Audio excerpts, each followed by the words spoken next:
The problem that most people have is they're not connected to themselves. They're too outer directed, they're not inner directed. So what you need to be doing is you need to be looking at yourself, not listening to others, not listening to what's on social media, not listening to what your peers are saying, but listening to yourself, who you are. What really, truly excites you. You have to cut out all that other stuff that your parents told you, other people are telling you. You, Theo, were born with a DNA that will never be replicated in the past or in the future. It's a unique marker of you, right? If you cultivate that seed, if you cultivate your uniqueness, it gives you a purpose in life. If you listen to that, it's like a voice inside of your head. Instead of listening to all the other bullshit that's around you, what your parents are saying, what your teachers are saying, what your friends are saying, if you listen to that voice clearly, it directs you, it gives you a purpose. Now, I'm saying everybody has that potential, but quite clearly, not everybody. In fact, few people actually go that far. So if you see somebody out there in the public eye, yourself or others, reached a level of fame and success, you can say that there's nobody else like them out there. They're unique, they're one of a kind, right? You can say that about a Steve Jobs, you can say that about Elon Musk, you can say that about political figures. There's only one person like them.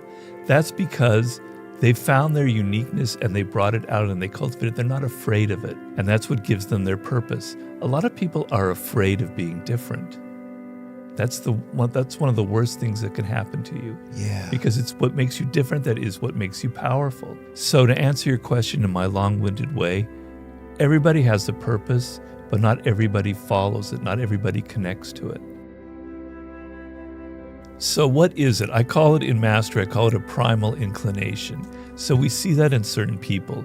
So at a very, very young age, and I maintain it happens to everybody, but you forget about it.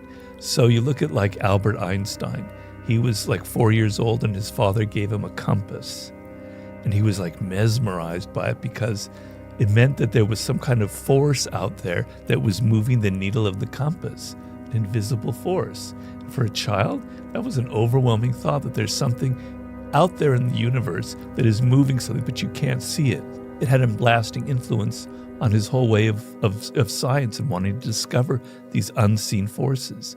Tiger Woods, when he was like 2 years old, his father would be hitting golf balls in the garage, and he would be going, the little baby Tiger would be going crazy. Like, I got to do this.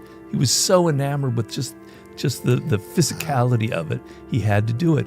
I could go on and on and on with athletes, with dancers, with writers. I mean, I'm not putting myself on their level, but I had a relationship when I was 6 years old or so to words. Words just mesmerized me. I couldn't believe that there was a word that meant something. I was entranced by the sound of it, by the look of it. Parents try to do too much sometimes. So children are more interesting, they're more powerful, they're smarter than we think they are. We don't give them enough credit. So they find their ways to the things that excite them and interest them. What you're looking for in your child is that spark, that look in their eye of excitement. They can't control it. I'm so excited by this, I have to do it. Yeah. It can be physical activity, it could be music, it could be math, it could be technology, it could be objects and their colors. When they have that excitement, lean into it. Don't try and tell them, oh, I don't know, you can't make a living doing that. You want to be a rock and roll star, you'll never make a living. You got to go become a lawyer. Cut that crap out. Let them go into their lane of excitement. Encourage it, because that is a sign of what I'm talking about, that purpose that you were born with. So when you're younger, there's hope. Like when you're 16, you'll find it, man. And I've helped people who are younger find that path. It's easier.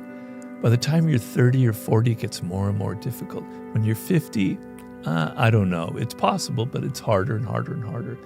I didn't really find my niche, if you will, until I was about 38 years old. But until then, I knew it was writing. I just couldn't figure out what kind of writing. But you have to go through a process.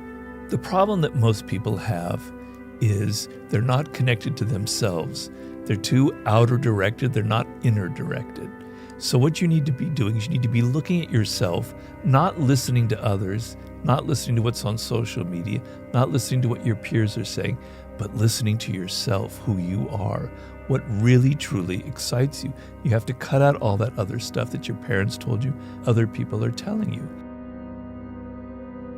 And so you're looking for signs of things that bring back, you're looking for your childhood again, for that child inside of you that got so excited about those things, but that you forgot. There is not a child on the planet that doesn't have that. In Mastery, I have a story in there about a woman named Temple Grandin. Temple Grandin was born with severe autism. It looked like she would have to be committed for her entire life, right? She was very deep on the spectrum. But she had a teacher that kind of slowly drew her out. And she discovered at a very early age that that excitement was animals. And a lot of autistic people and people on the spectrum have a very intense relationship to animals. It's humans that they can't quite relate to, but animals excite the hell out of them. And they can be so deceptive and tricky, but animals are genuine, right? She found it's animals I love. And she became a scientist dealing with animals, animal behavior. And so somebody born with deep, deep autism found her way to that voice. So I bring that up as if someone like that can do it, anybody can do it. But it's that she really, really wanted to break out of the shell that she had been in. So it's the level of desire. If you're 20 years old and you're lost and you're worried about it, but you're hungry and you don't want to be like your whole life wandering, you have a good chance. But a lot of people don't have that energy. They don't have that desire. It's not strong enough in them. And it's going to be a very much more difficult process. The first thing you have to do is you have to realize that you have to want to get out of it, and you have to want it badly enough. So you got to figure out a path out of this trap that you're in. And it is a trap because if you're living paycheck to paycheck, it becomes a habit and it's going to stay with you your whole life. So every time there isn't a paycheck, you're going to freak out and you're going to go get the quickest, easiest job that you can get. You have to break out of that.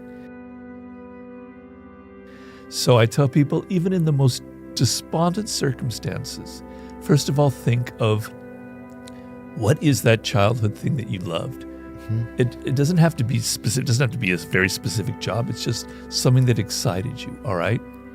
Okay. We want to start moving in that direction. So let's say you're flipping burgers, but what really excites you is video games and programming, which is fine. That could be a path in life, right? Mm-hmm. But you want to be a programmer. You want to be the person creating video games. All right. So let's do some research. What is the first step what's the entry-level job that people take? What is the education that will lead to that kind of thing? All right, it's like 3 possibilities. You go to school, you study this, you get a job doing that, whatever. Okay, you can choose one of them, right? And you're going to start doing it right away. So you still have your job, you're still paying for your family, but you're going to go to school at night. You're going to take a side job. When you go home at night, you're going to study things on the internet, which is an amazing resource that nobody had 30 years ago. You're going to learn new skills in your spare time, even in the only 2 or 3 hours a day that you have. You're going to create a little space in your brain for moving in that direction, a little wedge that's going to open up. And I've had this feedback. Just knowing that that's happening, that's just knowing that's a possibility, that I don't have to be flipping burgers, that I don't have to be this horrifying, soul-sucking salesman my whole life, and that I can go this other route. It's enough to excite the hell out of it. It's enough to get you out of it. It's enough to give your life some meaning and some purpose. People obviously want power. That's why I wrote my first book. I mentioned, I speculate or believe that the sense that you don't have any power in your life, any control over any influence over your spouse, over your children, over your friends, over your colleagues, over your boss is deeply, deeply miserable for the human animal. So we want to be able to have a sense of feeling that we have some power over our environment, over the people around us. Now you can get power in various ways. You can use manipulation. You can play a softer, more seductive game. But it is my opinion that a great majority of people's behavior and actions are motivated by this desire to feel like there's a degree of control over their environment, okay? And if you deny that need, if you can't seem to get it, if you don't have that power in your life, if you feel powerless, you can turn to some very negative forms of behavior. So I try to say that to be able to understand the game of power, to be able to feel like you can control people, you can influence them, you can move them in your direction, will save you a lot of energy in life, save you a lot of drama, save you a lot of self-loathing and all kinds of bad patterns that you can fall into. The other motivating factor is every human being needs a degree of validation. We're a social animal.